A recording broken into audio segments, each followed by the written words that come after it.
We were talking about your conversations with this ET from your planet. So which planet is it? Antura is and I are from the planet Nomo. And Nomo is a water planet that is orbiting Sirius B. Okay. So we were both amphibians, and I will return on my next life. I'll be back on Nomo again. In fact, I already am.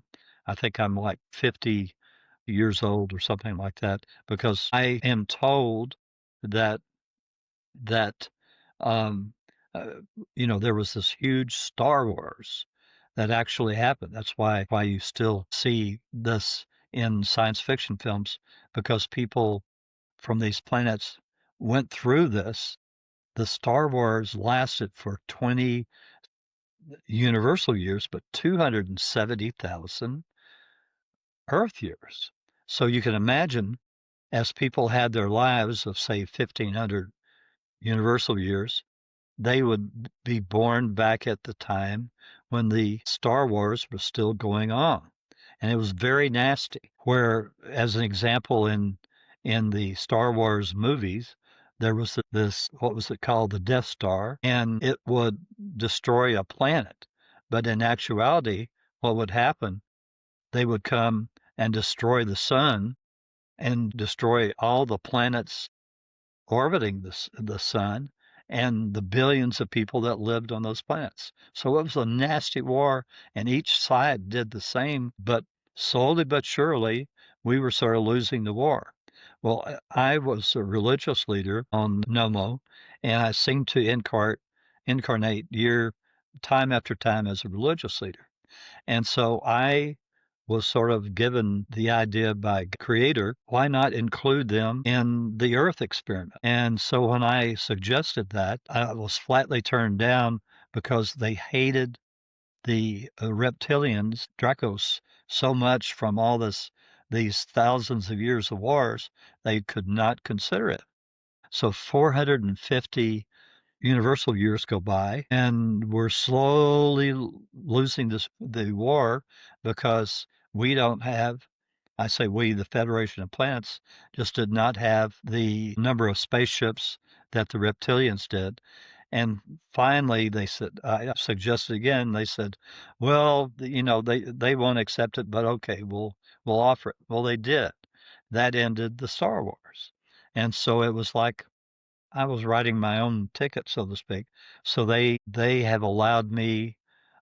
Everybody wanted me to be, um, uh, to be an advisor for them, and so that's that's how that came about. Was that everybody wanted me as their advisor, instead of the normal 600 to 800 years uh, for lives. I'm having a total of 1,300. And I've already had 1,005, but I have 300 more to go, because everybody wanted me. Awesome, isn't it? Highly And requested. right, and we do have. Keep in mind, we do have parallel or overlapping lives going on at the same time, because there was such a need for soul fragments in the 20th and 21st century, when we've hit the highest number of bodies on Earth, that all of us were having these overlapping lives. So I'm having an overlapping life right now as a gay woman who's working in the Pentagon. And when 2032 comes along with a female president, I will be one of her main advisors. So that's how that works. And I've met that person already in a setup life, because that person taught me yoga in this life, a yoga teacher, and he was part of the Peace Corps and had already done a stint in the Congo, and he left the employment as a yoga teacher and went to South America, or Central America maybe, as part of the Peace Corps. So he's having his lives setting up to be a leader of a smaller country, and I'll be with him then. And then the President of the United States is a woman. It's really deep. That's really cool. Let me center a little. I laid too much on you this morning. I'm sorry. I love it. I just love it. I just don't know where to start, where to end, where to go. This is Well, we just. should talk about 2026. Now, don't forget that. Let's do that now. Okay. So, one of the things that's coming up is, and this sort of, I know or knew that there was a possibility that we would have major earthquakes and also that Yellowstone would possibly erupt. So, I was allowed every 6 months, January, and then I would ask if there had been any changes. So there was typically like a 63% chance of that happening for earthquakes and around a 73 or so percent chance of Yellowstone erupting. Well, I've been asking this every 6 months for years.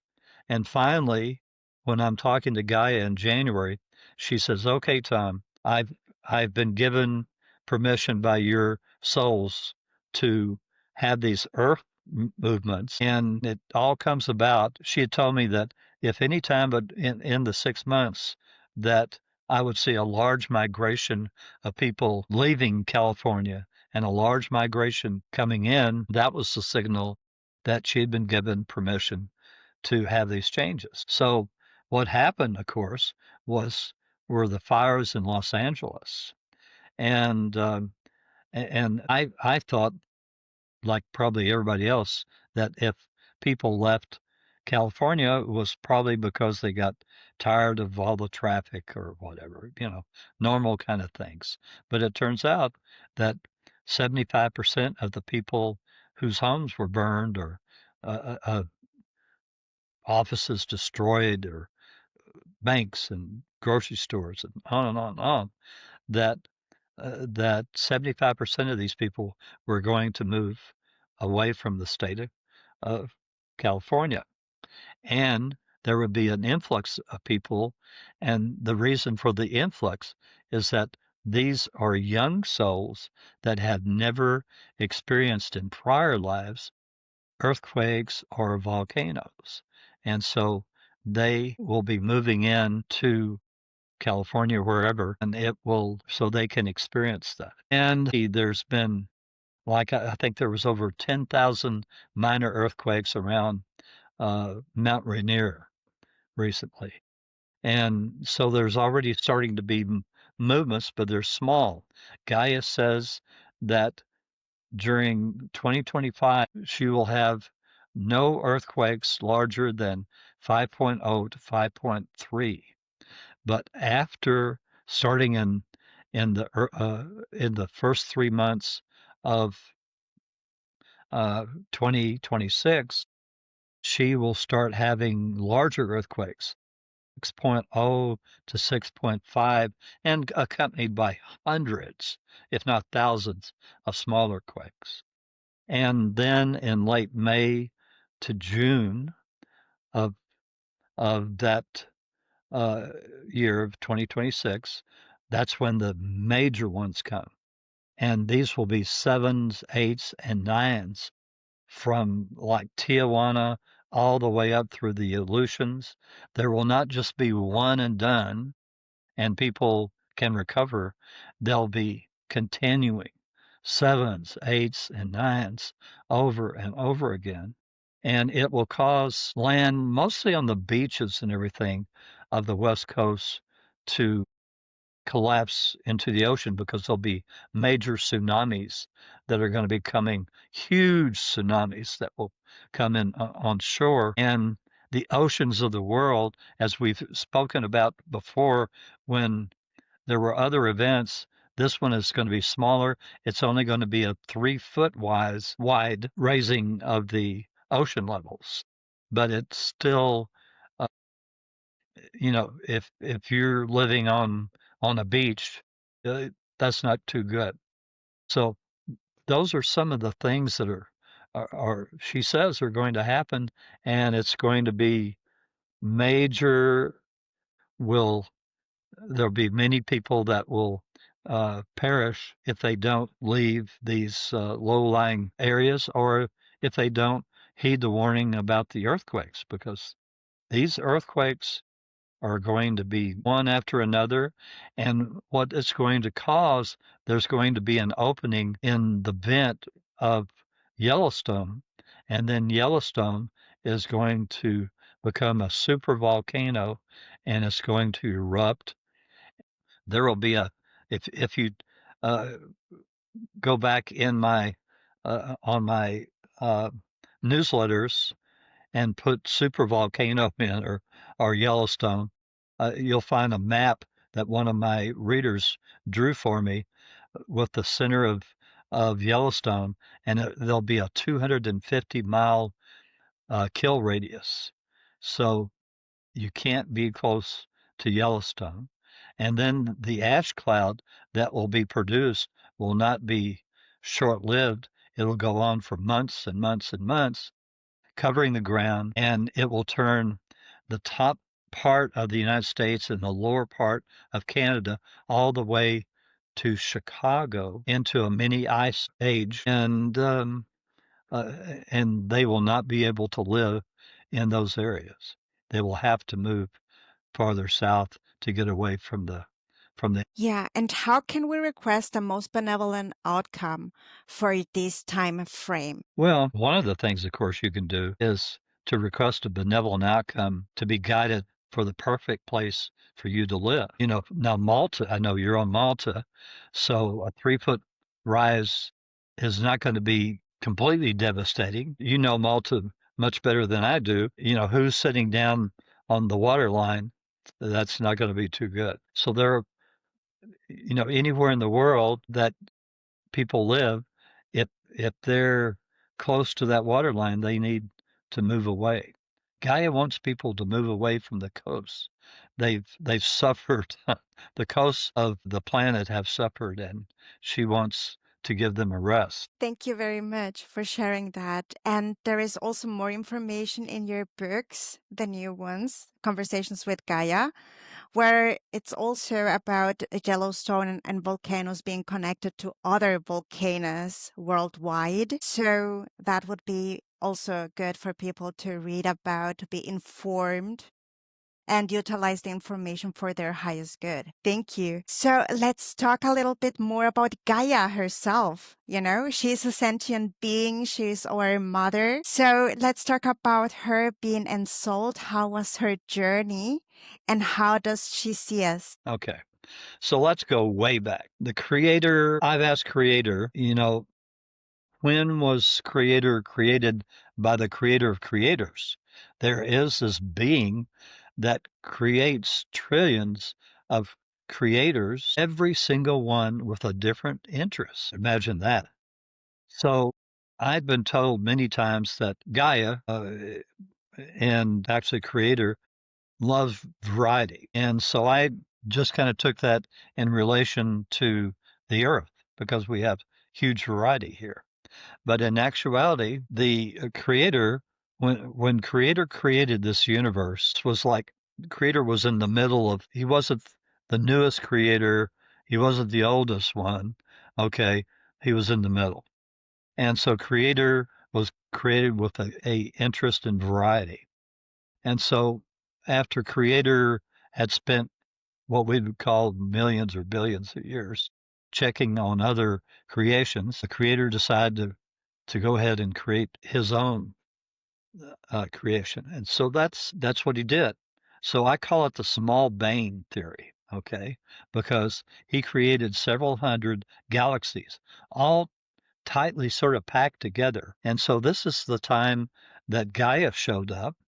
And of course, these conversations go in a split second. But Gaia, basically, creator knew that Gaia wanted to be a earth master. Okay. And so Gaia said, okay, you start going to through every single one of these galaxies and learning from them. And slowly but surely, over several million years, Gaia did just that. Slowly but surely. And because creator told Gaia, if you want to become a master, then you've got to visit all of these galaxies and all of these planets, all of these suns, and learn why the souls that that are attracted to ensoul these suns and planets and so on, why why they want to do that in those particular galaxies.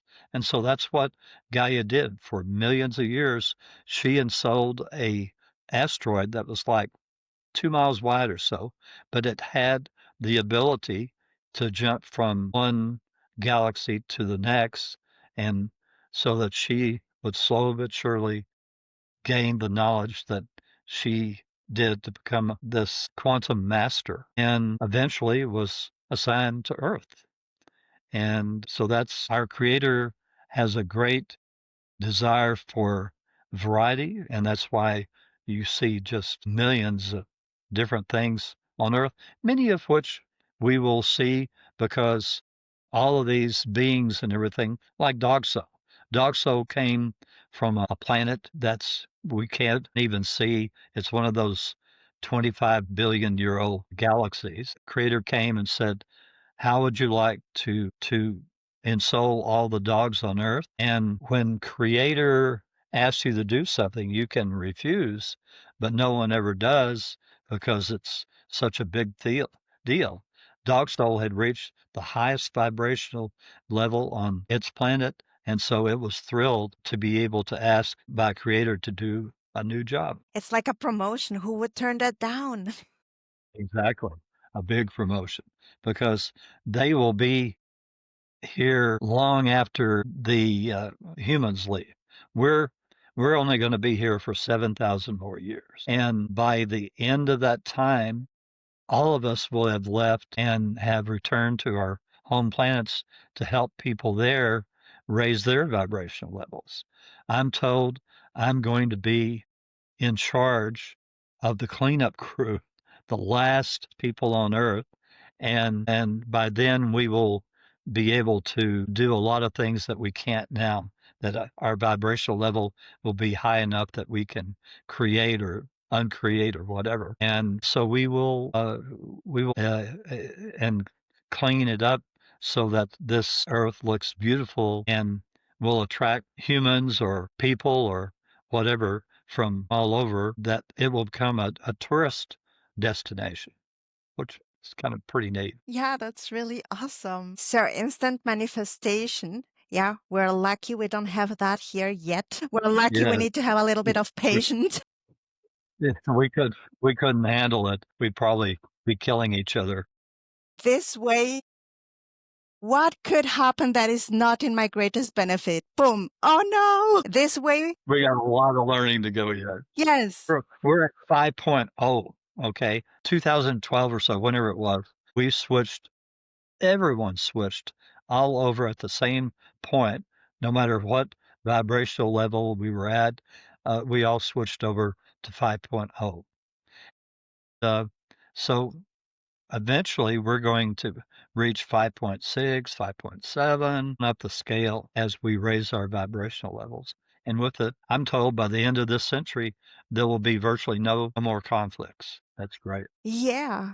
So, which means that we will not have the conflicts within us through the fragmentalization anymore, which will shine out as above, so below. I love that. Thank you. This is where we're headed, people. Yep.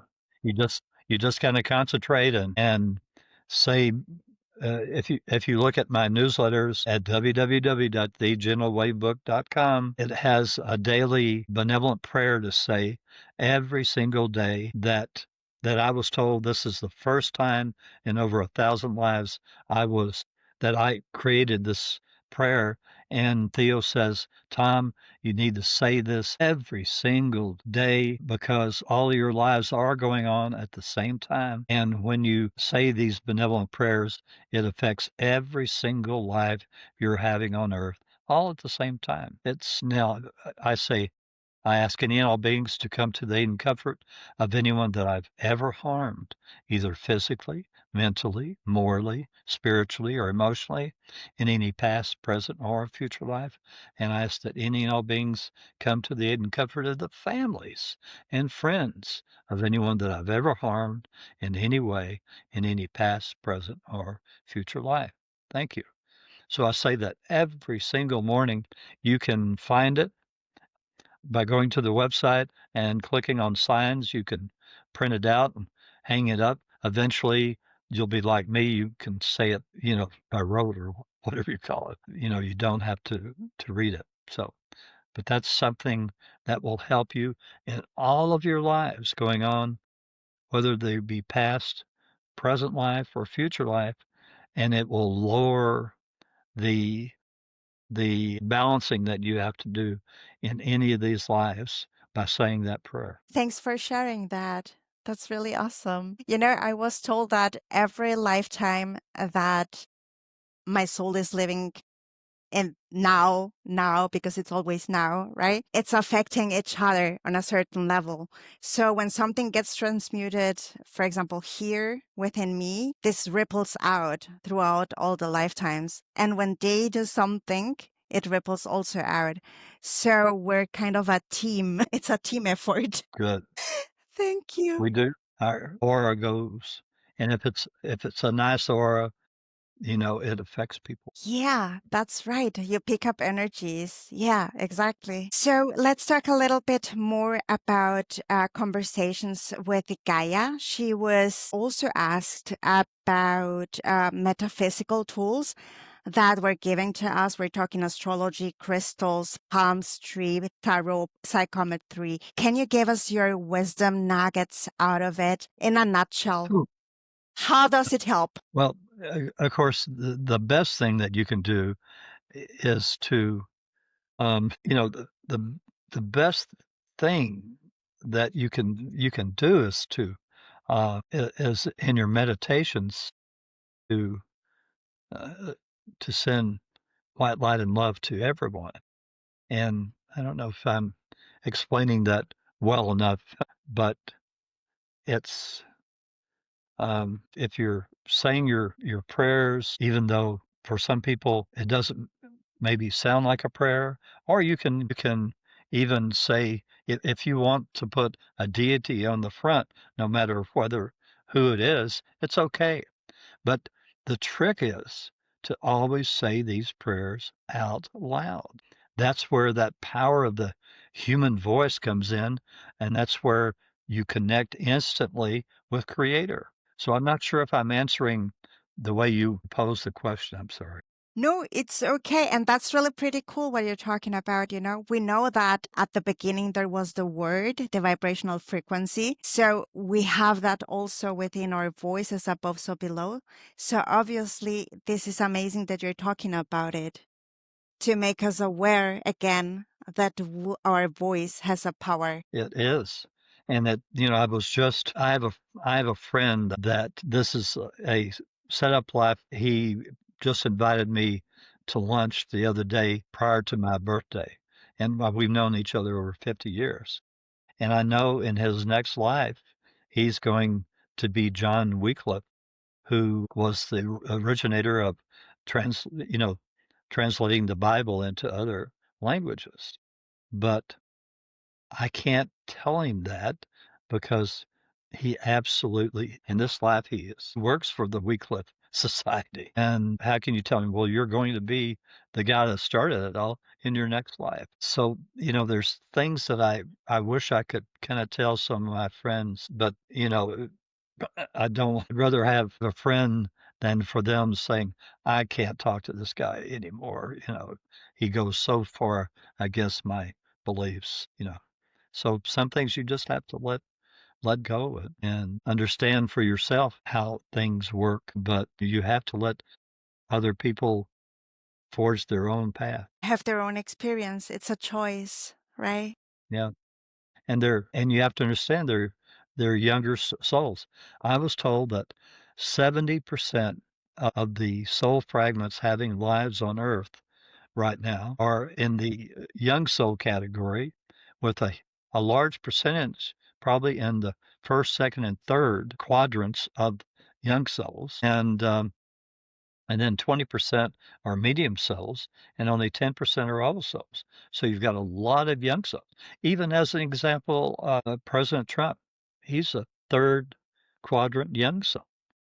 And I won't go any say any more. You can read my newsletter because people ask me and I say, but let's stay out of politics. This Well, the only thing I can share about that is that I also had a lifetime where I was like, oh my gosh, you know what I mean? Like, really. And then, the realization came, the learning was that basically, first of all, the role was played perfectly for what was needed to be done. what And, as a bad guy, sorry? as a bad guy. Yeah, exactly.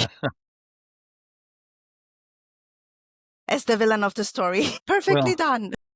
as I'm told, it's like a theater troupe. In one life, you're the good guy, and the next life you're the bad guy, and the next life after that, just part of the scenery, so to speak. And we all do that for the learning and education of the other souls, and whether they be in sort of your soul group of clusters, not your cluster, because you rarely have a life with another soul fragment in your cluster because your soul wants to get the biggest bang for you for their buck and have as many different lives as possible on earth.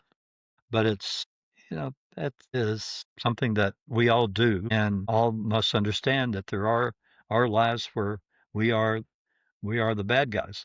I know I was told that I was like the ninth pope or something like that, and I was a bad guy. And I saw a drawing of him, and you talk about one of those kind of looks. I said, boy, it looked like I was fulfilling my time as a bad religious leader. Yeah, and there is no judgment from the universe, at least, And also, like knowing this helped me a lot with forgiveness as well, you know? Because if I have been there, I've done that, I got my t-shirt, then it's easier for me to say, okay, so you are getting your t-shirt now. Cool, go ahead. I did the same. That's the way it goes. So, Tom, are there any messages that you want to share with the audience right now? Well, first of all, sign up for my newsletter. I think you'll get something out of each one because people ask me questions, and typically it takes maybe 5 weeks to get to a lot of them, but eventually I do. And just make sure that they're questions that haven't been asked before. Try and do a search on before you ask the question. Then, start testing, start experimenting with benevolent outcomes. And you could start with the mundane requests like I did, grocery store, that kind of stuff. And slowly you can expand them out to things like I request a benevolent outcome for the perfect job for me, for the perfect mate for me, for the perfect home for me. But all of those take time.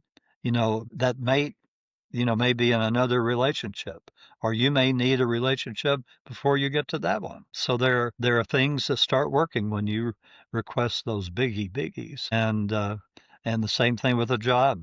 That somebody may be in that job, and you have to wait for them to leave, or person get pregnant or whatever for that to happen. So you have to be patient, but they do work, and they work perfectly within your soul contract. Thank you. So, Tom, what is your highest vision for the new Earth? And be assured that we are going to be posting your links below so that people can click on it and find you easily. So what is my what?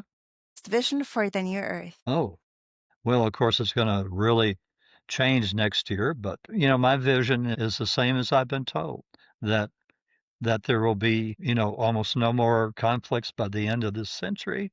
I won't get to see it, but I know it's going to be on the way, and that most of the things like cancers and all will be cured by that time. So there's a lot of good things that'll be coming along.